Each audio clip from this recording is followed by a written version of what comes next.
Gusto ba mo og legit nga pressure washer para sa inyong mga baboy? Diri na mo sa pressure washer nga akong na-order gikan sa TikTok, o kung inyong makita, very legit kaayo mga mems. Bisan ako ang anak nga grade 2 no, kabalo na mo gamit ani o gali ra jud siya gamiton pod. Sa mo amang diri mga mems, wala pa may pressure washer no, so pa jud mag-igib pa mi sa balloons, gibutang na mo sa balde niya amo pang arsarson, and it's very bugat kayo mga mems no, ug kapoy kay sakit kay sa ko ang bukton mga mems oy.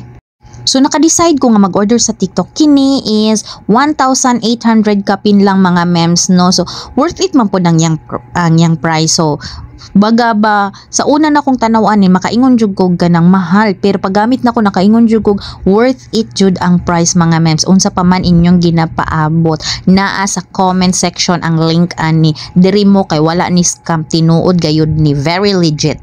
Pasensyahi lang jud na ninyo ang amo ang video ha, kay kini magud akong anak samo kayo kauban kanang mangilo gani siya, gusto siya mo yung kanang magpaligo sa baboy yun kani siyang pressure washer mga mems. Okay kayo ni siya mga mems kay kanang na siya adjustanan no, so pwede na diri na nimo gamiton if magpaligo ka sa imuhang baboy. Adjust lang na kanan yung nakita nga ako ang ginagunitan, mao na siya dira mag-adjust para dili pod kayo sakit oy, kay pressure washer biya siya no, alangan man katong kusog jud kaayong magingting-ingting intaw ni inyong baboy o paliguan ninyo, so inyo pang i-adjust o ginuha siyang basaon. So very legit kaayo mems, kanang mga taom-tom nga magpilit sa dingding sa inyuhang baboyan, okay kay makuha jud niya mga mems. Oy tanawa kong baboy is very happy kaayo kay diba o tanawa na o ganahan kay kumasta ka na sa Sabado Domingo gani or kanang walay trabaho kay dili ko sa baboy magpuyo, maghinuktok pagay ko pag kumanaan ni.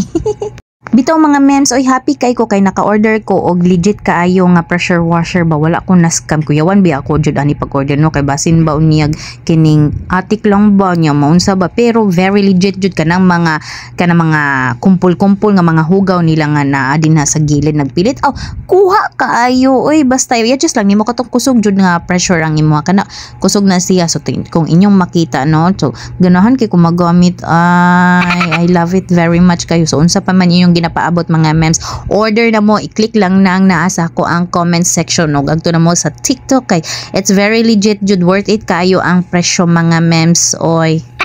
Unya mga mems, mag-enjoy jud bi ako siyang gamiton kay bura kog nagdula-dula ay. Bitaw mga mems, oy dala advertise na lang po niya ako basin nga ngita pud mo dirang mga baboy nga matadahon og lechononon. Oy napo ko diri matadahon og lechononon. So arat na mo diri sa kuan sa pamanyang paabot, palit na mo guys, samtang okay pa kayo tong presyo, sabot-sabot lang gud ta. Ayo lang pug kog kaning kuan na pod oy kay mahal ba kayo ang feeds mga mems. Ay ang presyo lang sa baboy ang nagbarato, pero ang feeds wa jud din taw ni barato. So sabot-sabot ra jud ka kana makaginansya mo, makaginansya pod din tawon ko.